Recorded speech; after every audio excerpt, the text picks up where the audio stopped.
Assalamualaikum warahmatullahi wabarakatuh. Nama saya Muhammad Wahyu Fauzi dari kampus ITB AS Indonesia. Saya akan menjelaskan tentang sistem mudharabah dan musyarakah yang biasa digunakan dalam perbankan syariah. Yang pertama yaitu pengertian mudharabah. Mudharabah adalah akad kerjasama usaha antara dua pihak pertama atau yang disebut sahibul ma'al yang menyediakan seluruh 100% modal, sedangkan pihak lainnya menjadi pengelola. Keuntungan usaha secara mudharabah dibagi menurut kesepakatan yang dituangkan dalam kontrak. Sedangkan apabila rugi ditanggung oleh pemilik modal selama kerugian itu bukan akibat kelalaian si pengelola. Seandainya kerugian itu diakibatkan karena kecurangan atau kelalaian si pengelola, maka si pengelola harus bertanggung jawab atas kerugian tersebut. Kontrak mudharabah dibentuk secara bebas antara kedua orang atau lebih, dengan tujuan mencari keuntungan yang kemudian untuk dibagikan antara pemilik modal dengan pengelola modal.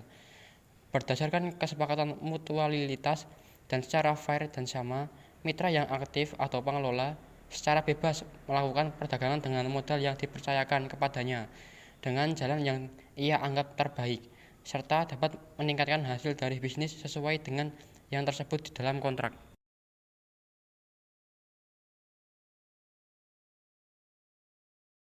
Kemudian yang kedua, jenis mudharabah. Akad mudharabah dibagi menjadi dua jika dilihat dari segi transaksi, yaitu yang pertama, mudharabah mutlaqah atau usaha yang diajukan oleh mudharib kepada sohibul ma'al atau bank syariah. Dalam akad ini, pemberi modal tidak menentukan jenis usaha apa yang akan dilakukan dan hanya memberikan modal usaha. Yang kedua, mudharabah muqayyadah atau usaha ditentukan oleh pemberi modal, sedangkan pihak yang menerima pembiayaan atau mudharib hanya sebagai pengelola yang menjalankan usaha.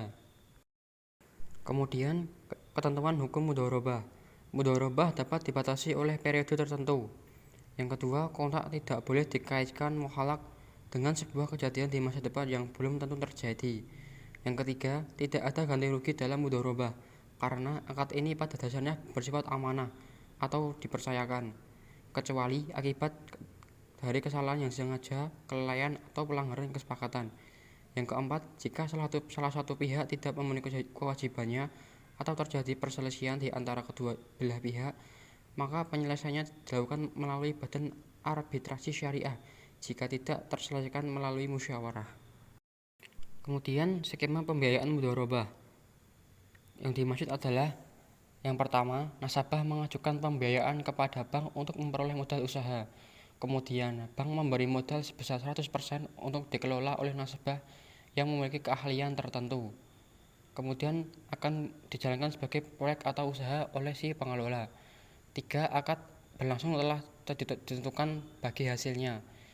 4. Jika terjadi kerugian ketika menjalankan usaha yang bukan merupakan kelalaian nasabah, maka kerugian ditanggung oleh bank. Dan yang kelima, setelah proses usaha berjalan lalu keuntungan dibagi sesuai ketentuan nisbah. Selain itu, nasabah juga mengembalikan modal pokok kepada bank.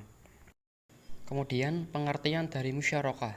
Musyarakah adalah kerjasama antara dua pihak atau lebih dalam sebuah usaha untuk menggabungkan modal dan menjalankan usaha bersama dalam suatu kemitraan dengan pembagian keuntungan sesuai kesepakatan dan kerugian berdasarkan porsi kontribusi modal.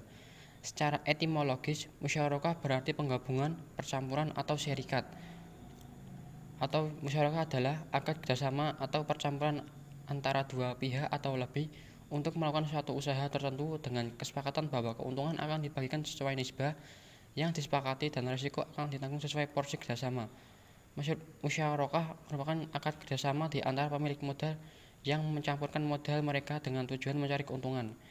Dalam musyarakah, dua pihak atau lebih, yang termasuk bank dan lembaga keuangan beserta nasabah, dapat mengumpulkan modal lalu kemudian membentuk suatu perusahaan sebagai badan hukum.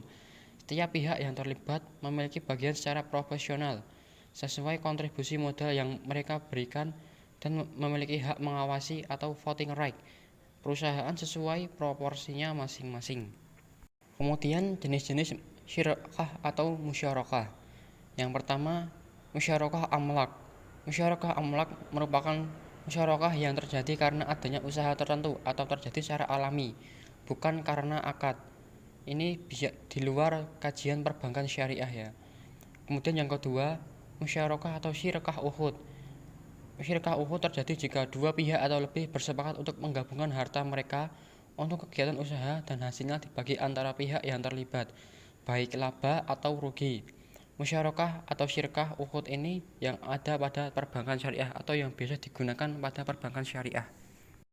Kemudian skema pembiayaan musyarakah yang ada pada gambar.